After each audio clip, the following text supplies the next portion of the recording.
ہر سال محرم آ کر یہ صدا لگاتا ہے، میرا اللہ چاہتا تو میرے نبی کے نواسے کی شہادت سفر میں ہوتی، ربیع الاول میں ہوتی، 11 مہینے نہیں پڑے ہوئے،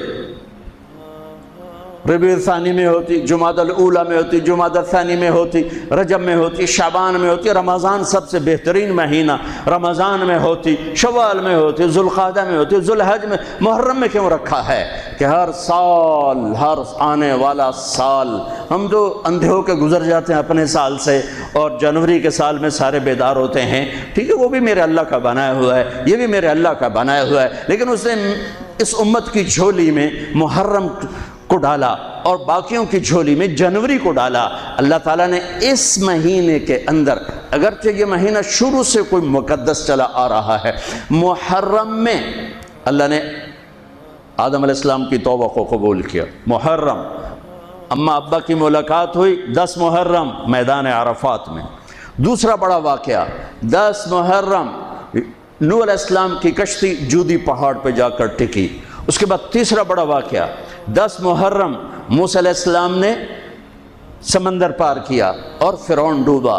چوتھا بڑا واقعہ 10 محرم یونس علیہ السلام مچھلی کے پیٹ سے باہر نکالے گئے اور اللہ تعالیٰ نے ان کی حفاظت فرمائی۔ ایک پوری فہرست ہے، میں نے آپ کو 3-4 سنا دیے، اور پھر اس سب پر چھا گیا میرے نبی کے نواسے اور پورے خاندان کی شہادت۔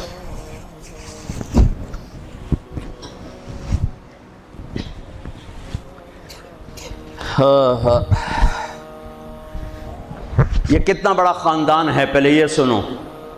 میرے نبی نے فرمایا اللہ نے ساری کائنات کو دیکھا، پھر ان سب میں سے عربوں کو چھانٹ کے الگ کیا، پھر سارے عربوں کو دیکھا، اس میں سے مضر کو چھانٹ کے الگ کیا، پھر سارے مضر کو دیکھا، اس میں سے قریش کو چھانٹ کے الگ کیا، پھر سارے قریش کو دیکھا، اس میں سے ہاشم کو چھانٹ کے الگ کیا، پھر ساری ہاشم کی نسل کو دیکھا، اس میں سے میرے اللہ نے میرا انتخاب کیا۔ انا خیرکم ابا و نفسا، میرے جیسا عالی نسب کوئی نہیں، میرے جیسا عالی خاندان کوئی نہیں۔ عبداللہ سے آدم علیہ السلام تک کسی سے زنا نہیں ہوا، سب پاک دامن ہیں، سب پاک دامن ہیں، سب پاک دامن ہے۔ میرے نبی پاکیزہ سلسلوں سے آئے اور ہر باپ کا ماتھا روشن ہو جاتا تھا جدھر میرے نبی کا نور جاتا تھا۔ ایک دن آدم علیہ السلام کے 10 بیٹے تھے، شیث علیہ السلام سے آپ کا سلسلہ نسب آدم علیہ السلام سے ملتا ہے، ان کا ماتھا روشن تھا۔ آدم علیہ السلام کہنے لگے بیٹا تیری پشت میں ایک امانت ہے جو تیرے باپ سے بھی زیادہ قیمتی۔ وہ کہنے لگے ابا بیٹا باپ سے زیادہ قیمتی، وہ کیسے؟ کہا تو اس امانت کی بات کرتا ہے، تجھے اس کی امت بتاؤں؟ امت ابھی ہمارے آنے میں 10,000 سال پڑے ہوئے ہیں، 10,000 سال، اور آدم علیہ السلام فرما رہے ہیں بیٹا اس ہستی کو چھوڑ، اس کی امت کا بتاؤں؟ کہا جی بتاؤ۔ کہا میں نے ایک خطا کی، میرے کپڑے اتار دیے۔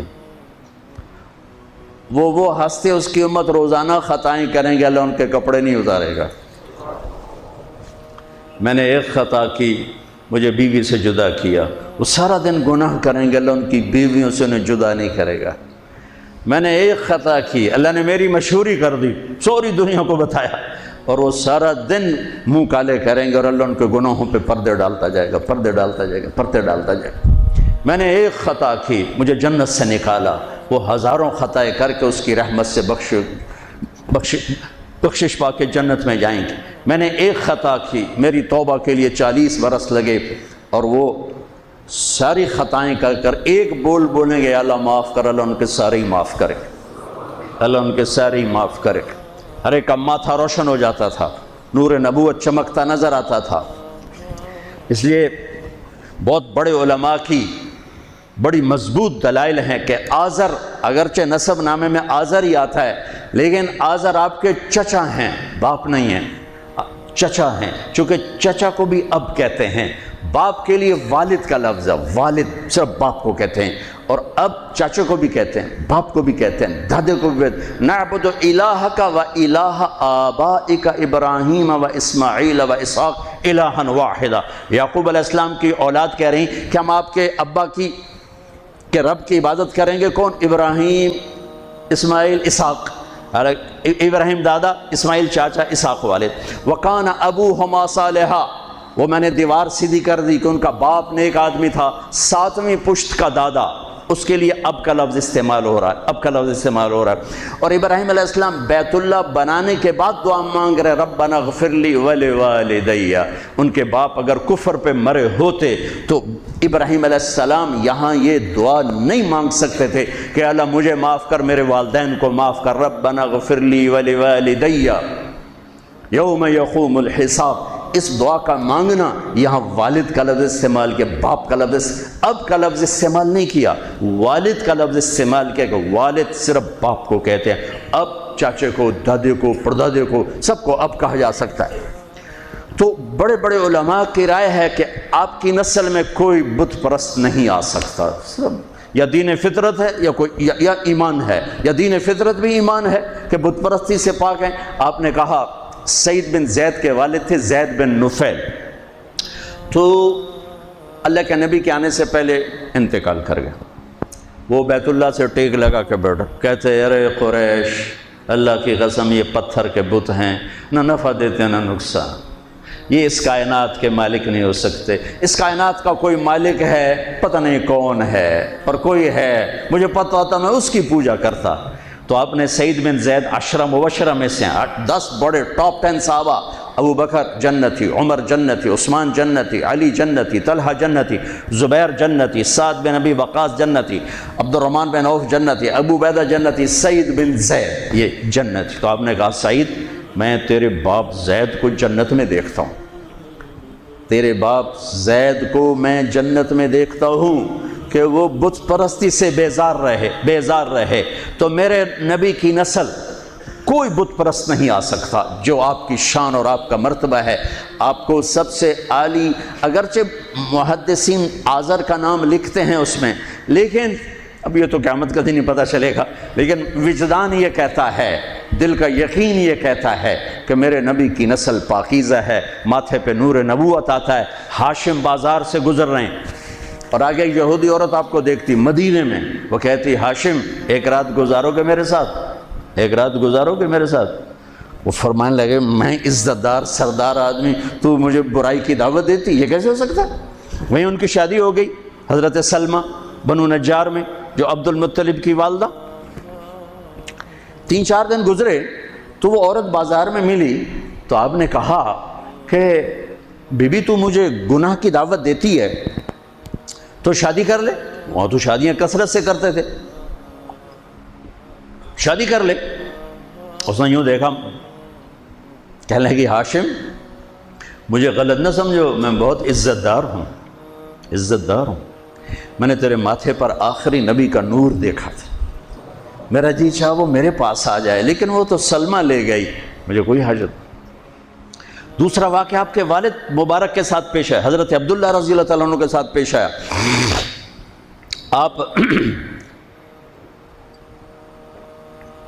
بازار میں جا رہے ہیں، ایک عورت نے آپ کو دیکھا، کہنے لگی عبداللہ تیری جان بچنے پہ 100 اونٹ لگے تھے، 100 اونٹ، تو 100 اونٹ میں دیتی ہوں، ایک رات میرے ساتھ گزار لے، ایک رات۔ نور نبوت دیکھا تھا، نہیں میں عزت دار آدمی ہوں، میں یہ نہیں کر سکتا۔ بالکل دادے والا واقعہ پیش آیا۔ چند دن بعد حضرت آمنہ سے شادی ہو گئی، وہ نور نبوت ادھر منتقل ہو گیا، وہ بازار میں ملی خاتون، انہوں نے فرمایا شادی کر لے، تو اس نے یوں دیکھ کر کہا عبداللہ مجھے غلط نہ سمجھنا، میں عزت دار خاتون ہوں، تیرے ماتھے پہ آخری نبی کا نور تھا، وہ آمنہ لے گئی مجھے۔ محمد بن عبداللہ بن عبد المطلب بن ہاشم بن عبد مناف بن قصی بن کلاب بن مرہ بن کعب بن لوی بن غالب بن فہر بن مالک بن نضر بن کنانہ بن خزیمہ بن مدرکہ بن الیاس بن مدر بن نزار بن معد بن عدنان بن اود بن حمیسہ بن سلامان بن عوس بن بوز بن قموال بن عبی بن عوام بن ناشد بن حزا بن بلداس بن یدلاف بن طابخ بن جاہم بن ناحش بن ماخی بن عیفی بن عبقر بن عبید بن الدعاء بن حمدان بن سمر بن یثربی بن یحزن بن یلحن بن ارعوى بن عید بن زیشان بن عیسر بن اقناط بن ایہام بن مقصر بن ناحد بن زارع بن سمی بن مزی بن عوض بن عرام بن قیدار بن اسماعیل بن ابراہیم بن طارق بن ناحور بن سرود بن رعود بن فائد بن عابر بن ارفشاد بن سام بن نوح بن لامق بن متوشال بن ادریس بن یرد بن ملحل ایل بن قینان بن آنوش بن شیس و بن آدم علیہ السلام. یہ کائنات کا افضل ترین